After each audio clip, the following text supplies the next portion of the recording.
Ողջույն հարգարժան հետևորդներ, այս ձևաչափով շարունակում ենք քննարկել երկրի ներքին եւ արտաքին հիմնարար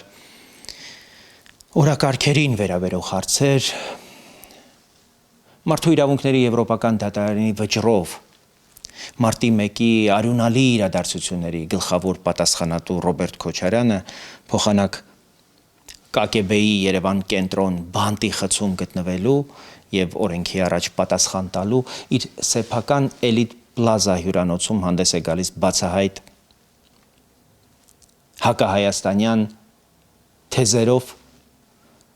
ուղղակի անթաքույց քարոզելով պատերազմ, սերմանելով թշնամանք մեր երկրի ներսում եւ փորձելով խաթարել Հայաստանի պետականության հիմքերը։ Սա ոչ միայն իրավաքաղաքական խորը անոմալիա է, աբսուրդ է, ընդհանրապես իրավունքի դեգրադացիա է, այլև բացահայտ մարտահրավեր մեր երկրի սահմանադրական կարգին, Հայաստանի ինքնիշխանությանը, տարածաշրջանային կայունությանն ու խաղաղության հաստատման փորձերին։ Ռոբերտ Քոչարյանի այսօրվա հայտարարությունները, որոնցով նա փորձում է նսեմացնել Միացյալ Նահանգների հետ օգոստոսի 8-ին ձեռք բերված պայմանավորվածությունների նշանակությունը, իրականում բացահայտում են ոչ թե փաստերի բացակայություն, այլ մի ամբողջ մտածողության ճգնաժամ, որը շուրջ 3 տասնամյակ պահել է Հայաստանը արտաքին կախվածության, անվտանգային պատրանքների ու տնտեսական լճացման, անշարժության մեջ։ Այս հայտարարությունները վտանգավոր են ոչ միայն այն պատճառով, որ խեղաթյուրում են իրականությունը, այլև որովհետև փորձ են անում հանրային գիտակցության մեջ վերականգնելու այն սխալ մոդելը, որի արդյունքում Հայաստանը ոչ թե ձեռքբերում ունեցավ այդ 3 տասնամյակներից որևէ հանգրվանում, այլ ըստ էության ամեն տարի ավելի ու ավելի կորցրեց իր ինքնիշխանության առանցքային տարրերը, մեխերը, լծակները։ Այն, ինչ մենք այսօր տեսնում ենք Վաշինգտոնյան պայմանավորվածությունների միջոցով, արմատապես տարբերվում է այն ճանապարհից, որով Հայաստանը ստիպված էր ընթանալ այսպես կոչված ռուսական դաշնակցային կամ ռազմավարական դաշնակցային քաղաքականության պայմաններում։ 30 տարվա ընթացքում այդ հարաբերությունները կառուցվել են ոչ թե հավասար գործընկերության, այլ վասալայնացման կամ հպատակեցման տրամաբանությամբ։ Հայաստանն իր էներգետիկ ամբողջ համակարգը,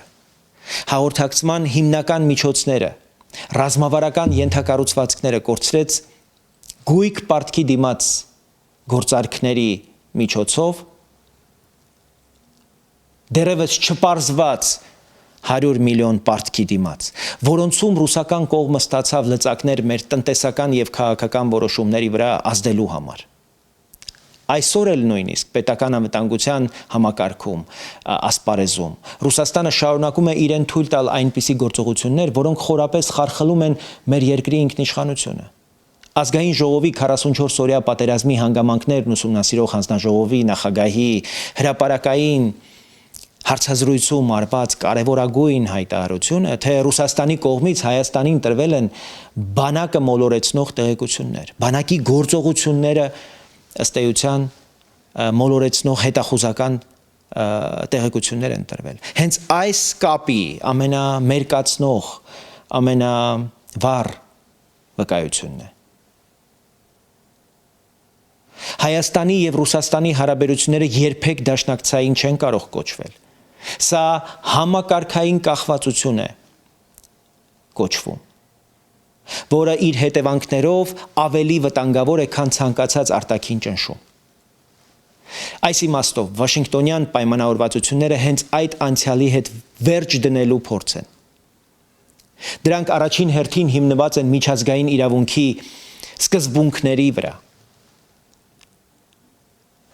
որոնց հիմքում հարգանքն է Հայաստանի տարածքային ամբողջականությանը, որոնց հիմքում հրաժարումն է ուժի սպառնալիքից եւ որի հիմքում հաստատումն է 91 թվականի սահմանների անձեռնմխելիության։ Բայց առավել կարևորն այն է, որ դրանք Հայաստանին վերադարձնում են արժանապատվություն եւ սուբյեկտայնություն։ Այս համաձայնագրերը, հայ-ամերիկյան համաձայնագրերը Հայաստանը չեն դարձնում որևէ մեկի գործիքը։ Դրանք հնարավորություն են տալիս ինքնուրույն ձևավորել իր արտաքին քաղաքական օրակարգը,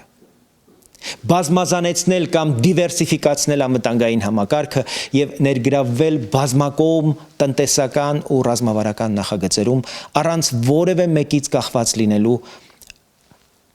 պարտադրված անհրաժեշտության։ Միացյալ Նահանգների հետ ձեռք բերված պայմանավորվածությունները նաև բացում են այն դռները, որոնք ռուսական մենաշնորհային միջնորդությունը կողպել էր, փակել էր Հայաստանի առաջ տասնամյակներով։ Եթե Մինսկի խումբը Ռուսաստանի նախաձեռնությամբ տարիներ շարունակ պահում էր Ղարաբաղյան կարգավորման գործընթացը այդ ծուղակում, փակուղում, ապա այսօր նոր այս ձևաչափը Միացյալ Նահանգների հովանավորությամբ հնարավորություն է տալիս իրական խաղաղություն կառուցելու միջազգային պարտավորությունների եւ երաշխիքների հիման վրա։ Մենք տեսել ենք Եվրամիության եւ Միացյալ Նահանգների անհագ ցանկություն այս հակամարտության կարգավորման եւ դրանում տեսել ենք նաեւ տնտեսական շահախնդրություն,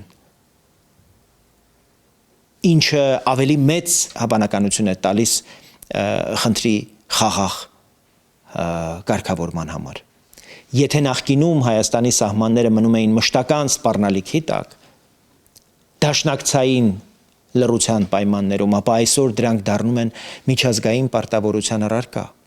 Եթե նախկինում արտաքին քաղաքական ուղին ենթարկվում էր Կրեմլի ռազմավարական օրակարգին, ապա այսօր այն սկսում է ծառայել բացառապես Հայաստանի շահերին։ Այս պայմանավորվածությունների արժեքը հենց այստեղ է։ Դրանք Հայաստանին վերադարձնում են այն, ինչը մեր երկիրը կորցրել էր տարիների ընթացքում, իր անկախության իրական իմաստը։ Դրանք չեն լուծում բոլոր խնդիրները իհարկե եւ չեն վերացնում բոլոր ռիսկերը իհարկե, բայց դրանք ստեղծում են մի իրականություն, որտեղ Հայաստանն այլևս պարտավոր չէ ընտրել գոյատևման եւ նվաստացման միջև։ Հենց այս պատճառով Քոչարյանի եւ նախկին իշխանությունների այս ամպագորգոր լոզունգները, վերնագրերը,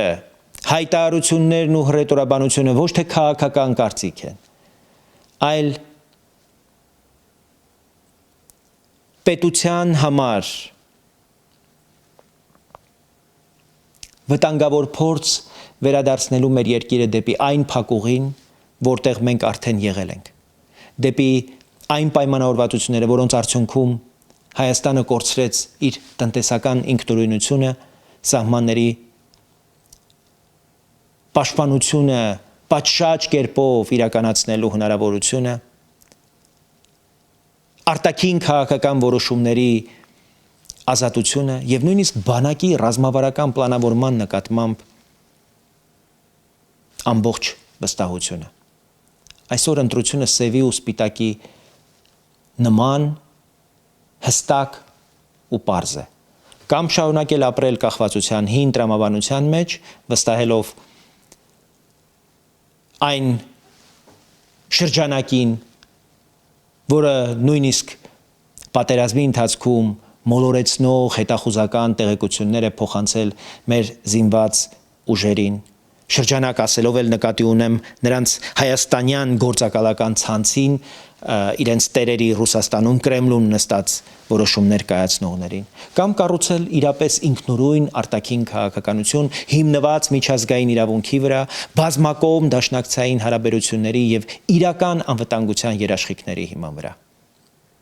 Հայաստանի պետական շահը պահանջում է երկրորդ ճանապարհը։ Սա ոչ թե աշխարհաքաղաքական նախասիրության հարց է, այլ գոյության եւ պետականության հարց։ Մեր ապագան կարող է կառուցվել միայն այն դեպքում, երբ մեր երկկողմ դաշնակցային հարաբերությունները խարսխված են հավասարության, փոխադարձ շահերի եւ միջազգային իրավունքի հիման վրա։ Վաշինգտոնյան պայմանավորվածությունները հենց այդ հիմքն են դնում, մեզ վերադարձնելով ոչ թե պաշտպանվածության պատրանք, այլ ինքնիշխանության իրական հնարավորություն։